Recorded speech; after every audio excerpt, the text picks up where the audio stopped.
ပစင်ကောင်းကျင်လေးတင်ပေးမှာဖြစ်ပါတယ်ရှင်ပန်းကျက်ဒီဝါသနာရှင်တို့အတွက်ပါနော်ပ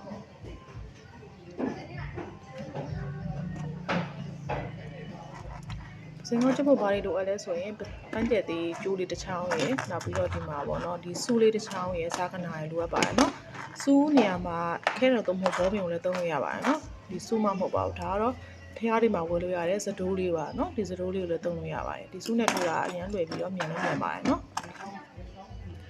ပန်းကျက်ဒီကျိုးကိုကိုင်တဲ့ခါကျရင်အလှဘက်ကိုပေါ်ထားပြီးကိုင်ပါမယ်နော်ကိုင်ပြီးရင်ကျိုးလေးကိုလက်တမျိုးစာအရှိလောက်အရင်ဆုံးယူပြီးရင်ခွင်းအသေးလေးတစ်ခုလောက်ပါမယ်နော်ခွင်းလက်ညှိုးလေးနဲ့လက်ညှိုးလေးကိုထည့်ပတ်ပြီးတော့ဒီလိုခွင်းလေးပါနော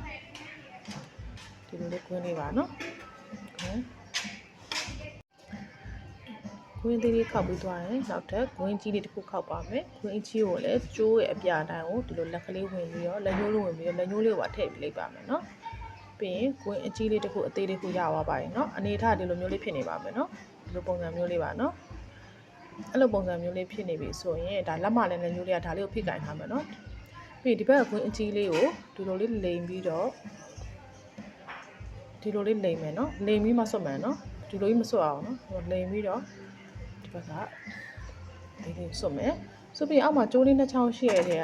ဒီဘက်လက်မဘက်မှာအချမ်းမှာရှိတဲ့ကျိုးလေးနော်အဲ့ကျိုးလေးကိုပဲဒီကွင်းလေးကိုထည့်ပါမယ်ထည့်ပြီးတော့တဲ့အခါကျရင်ဒီစူးလေးကိုဘယ်နေရာမှာသုံးမလဲဆိုရင်ဒီမှာလက်မနဲ့လက်ညှိုးနဲ့ဖိကင်ထားတဲ့နေရာမှာဒီကျိုးလေးတစ်ချိုးပဲရှိတယ်အဲ့ကျိုးလေးတော့မှားလို့မရဘူးနော်ဒီမှာလက်မနဲ့လက်ညှိုးဖိကင်ထားမှာဒီမှာကျိုးလေးတစ်ချိုးရှိတယ်အဲ့ကျိုးလေးကိုဒီမှာအဲ့ကျိုးလေးတဲ့ကိုဒီစူးလေးထည့်လိုက်မယ်နော်ထည့်ပြီးရင်ဒီလက်ကလွတ်လိုက်လို့ရပြီနော်ဖြုတ်လိုက်လို့ရပြီဖြုတ်ပြီးတော့ရင်လက်ဘွားပေါ်မှာဒီလိုလေးတင်လိုက်တင်ပြီးသွားတဲ့အခါကျရင်ဒီဘက်ကျိုးအောက်မှာဒီကွင်းလေးရှိမယ်ဒီဘက်ကျိုးအောက်မှာလည်းဒီကွင်းလေးရှိမယ်အဲ့ကွင်းနှစ်ကွင်းကိုတင်းတင်းလေးဆွဲပါမယ်ဆွဲလိုက်တဲ့ခါကျရင်ဒီလိုမျိုးလေးပေါ်လာမယ်နော်1 2 3 4ပြီးဒီဘက်ကကျိုးလေးကိုဒီလိုလေးပြန်ဆွဲမယ်ဆွဲတဲ့ခါဒီကျိုးလေးဆွဲတဲ့ခါတာလေးပဲဆွဲမယ်နော်ဒီကွင်းနှစ်ကွင်းကိုဆွဲတဲ့ခါကျရင်တော့ဒီလိုတင်းတင်းလေးဆွဲမယ်ဆွဲနဲ့ဒီမှာအဖျားလေးရှူထားအတွက်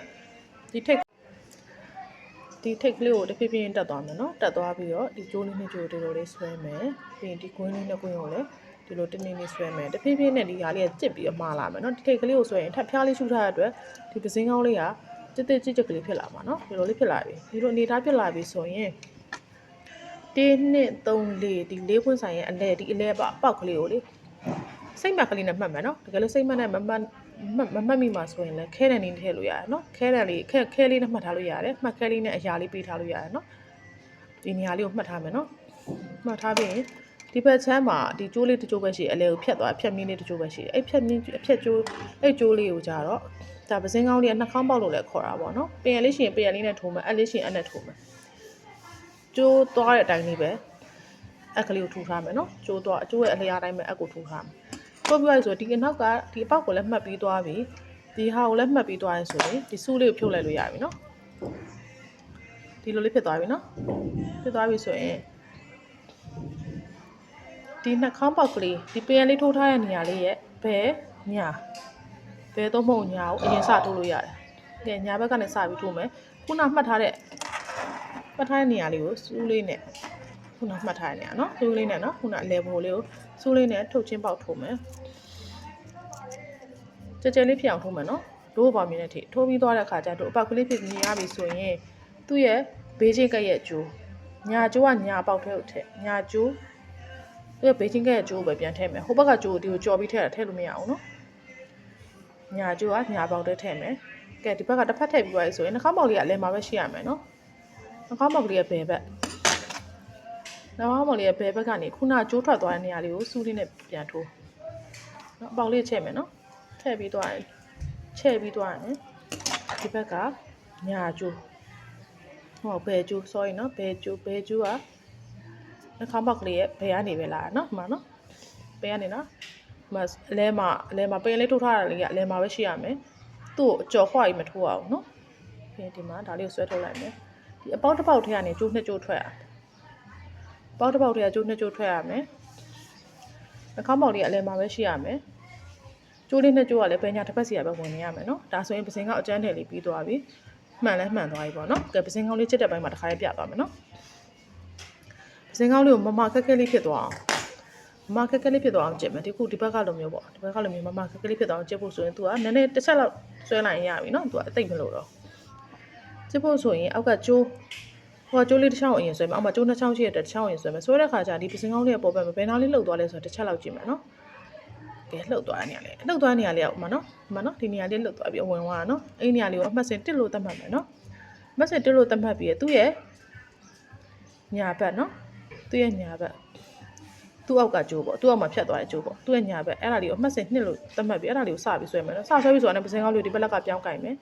ပြောင်းကင်ပြီးတော့အမှတ်စဉ်2ဆိုပြီးစဆွဲမယ်နော်အမှတ်စဉ်2မစင်နှစ်ပြီးသွားရင်ကျိုးသွားတဲ့နောက်လေးကိုတောက်လျှောက်လိုက်မယ်ပစင်ကောင်းလေးကမှတ်ခုံဖြစ်လဲရပက်လက်ဖြစ်လဲရကျိုးသွားနောက်တောက်လျှောက်လိုက်မယ်ဇာကနာကင်တဲ့ခါကျရင်ဇာကနာဒီလိုမျိုးအပြင်ကိုဒီလိုဘက်ကန်ပြီးဆွဲမယ်နော်ဒီလိုမျိုးကိုယ့်ဘက်ကိုဒီလိုပြန်အားပြုတ်ပြီးမဆွဲအောင်ဒီလိုအပြင်ကိုကန်ဆွဲမယ်ကဲအမှတ်စဉ်2အမှတ်စဉ်2ကဒီဘက်မှာရောက်သွားပြီနော်ကျိုးသွားနောက်လိုက်မယ်နော်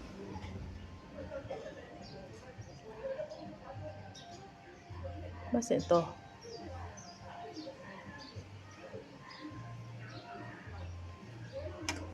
ကဲပင်ရလေးထိုးရနေရရောက်ပြီဆိုရင်ဒီပင်ရကလေးဖြုတ်လိုက်တော့မယ်နော်မစင်4မစင်5မစင်6မစင်8မစင်8ဆိုတော့ဆွဲချပြီနော်ကဲပစင်ကောင်းလေးကမကြက်ကလေးဖြစ်သွားပြီနော်ဒီနီးတိုင်းပဲနောက်ထပ်ကြည့်ချင်တယ်ဆိုလည်းအဲ့နီးတိုင်းပဲဆက်ကြည့်လို့ရတယ်နော်ခုဒီမှာကဲပစင်ကောင်းလှလာလေးရပြီနော်တချို့ပြကြတဲ့ဗန်တက်ဒီဝါနာရှင်များအားလုံးကျေးဇူးများကြီးတင်ပါတယ်နော်ကျေးဇူးများကြီးတင်ပါတယ်နော်ကွန်မန့်ထဲမှာလည်းဒီပန်းချက်ဒီပစင်ကောင်းထိုးနီးလေးတင်ထားတာကိုဟိုအောက်ကနေပြီးတော့တခြားဟွာပေါ့နော်ဟိုဘယ်လဲကိုတင်ချင်တဲ့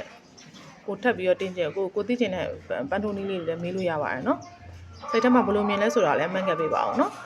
ကျေးဇူးများကြီးတင်ပါတယ်